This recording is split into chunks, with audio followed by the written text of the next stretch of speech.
నమస్కారం. నా పేరు శ్రీనివాసు. నాకు చాలా సంతోషం అనిపించింది. అంటే చంద్రబాబు నాయుడు, ఇక్కడ రేవంత్ రెడ్డి ఇద్దరు కూడా మిత్రంగా ఉండి మన తెలుగు రాష్ట్రాల్ని అభివృద్ధి పదంలో నడిపించాలని.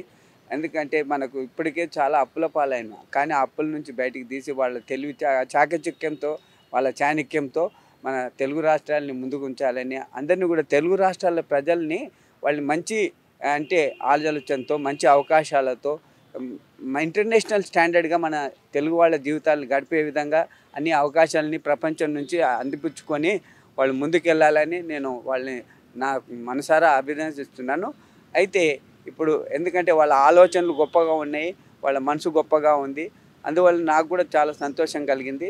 ఇంతకుముందు వాళ్ళు కూడా ఇప్పుడు అదే స్పిరిట్తో కొనసాగిస్తూ ఉంటే వాళ్ళు ముందుకు పోతారని నాకు దాంట్లో సందేహం లేదు.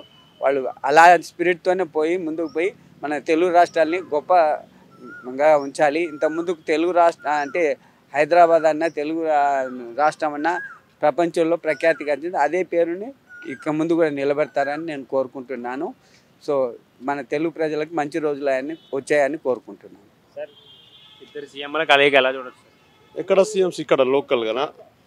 ఇద్దరు సీఎంస్ అనేది రీఆర్గనైజేషన్ బిల్ ప్రకారము కొన్ని ఇష్యూస్ పెండింగ్ ఉన్న మాట వాస్తవం. భద్రాచలం దగ్గర 5 మండలాలు కానీ ప్రాక్టికల్గా సాధ్యాసాధ్యాలను చూస్తే తెలంగాణ సెంటిమెంట్స్తో ముడిపడినటువంటి చాలా సెన్సిటివ్ ఇష్యూ అది.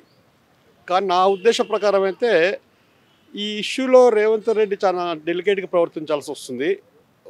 చంద్రబాబు నాయుడు ఇమేజ్ పెంచుకుంటాడు తప్పితే హైదరాబాద్లో కాంగ్రెస్ పార్టీకి బెనిఫిట్ అవుతుందని నేను అనుకోను. తెలంగాణ ఇష్యూ సాల్వ్ అవుతుందని నేను అనుకోను ఇద్దరు సీఎంల మీటింగ్ వల్ల. ఇప్పుడు సీఎంగా పవన్ కళ్యాణ్ గారు తను మార్క్ చూపిస్తున్నారు సార్, ఎక్కువ సమయం అధికారులతో గడుపుతున్నారు. సో ఎలాంటి పరిణామాలు మార్పులు వచ్చే అవకాశం ఉన్నాయంట?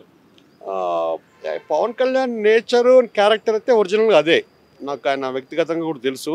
కానీ ఏంటంటే ప్రాక్టికల్గా పొలిటికల్గా రావాలంటే ఆయనకి రాబోయే కాలం చాలా పరీక్షలను ఎదుర్కోవాల్సి వస్తుంది. ఎందుకంటే రాజకీయాల్లో అందరికీ తెలుసు డబ్బు ప్రాధాన్యత ఎంత ఉంటుంది, డబ్బు అవసరాలు ఎంత ఉంటాయి, ఏ అవసరంతో గెలిచినారు ఇప్పటివరకు, రాబోయే కాలంలో గెలవాలంటే ఏం చేయాలి, వీటన్నిటిని బ్యాలెన్స్ చేసుకున్న పాలిటిక్స్ వేరుంటాయి. ఒక సైంట్,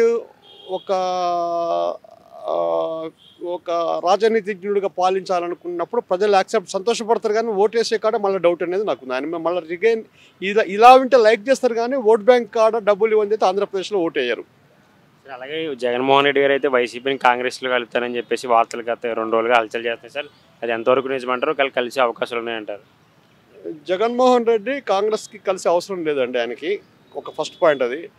అని 40% ఓట్ బ్యాంక్ ఉన్నది ఆల్రెడీ. జగన్మోహన్ రెడ్డికి వయసు ఉన్నది, ఆల్రెడీ మేనిఫెస్టో అన్ని కమిట్మెంట్ చేశాడు ఇంతకుముందు కూడా. సరే కొన్ని విధానాల కొంచెం పార్టీ పాలసీ తప్పుల వల్ల ఓడిపోయినాడు. జగన్కి అవసరం లేదు. జగన్ ఇదే స్టాండ్లో ఉంటే భవిష్యత్తు ఉంటుంది, కానీ ఏరే పార్టీతో జగన్ గెలవాల్సిన అవసరం లేదు నా ఒపీనియన్. అలాగే అమరావతికి ఎలాంటి పరిశ్రమలు వచ్చే అవకాశాలు ఉన్నాయంటారు? పెట్టుబడులు కూడా గట్టిగా వస్తాయని చెప్పేసి జరుగుతుంది. సో ఎలా చూడవచ్చు? ఇప్పుడు అమరావతికి వస్తే చాలా మంచిది, చాలా సంతోషపడతాం. మంచి స్టేట్ ఆంధ్రప్రదేశ్ అని చెప్పి వస్తే చాలా మంచిది.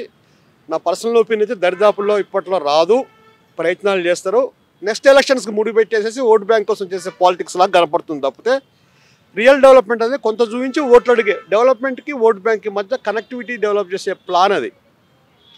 రియల్ ఎస్టేట్ అనేది ఇన్సైడ్ ట్రేడింగ్ జరగకపోతే Amaravati is the best city.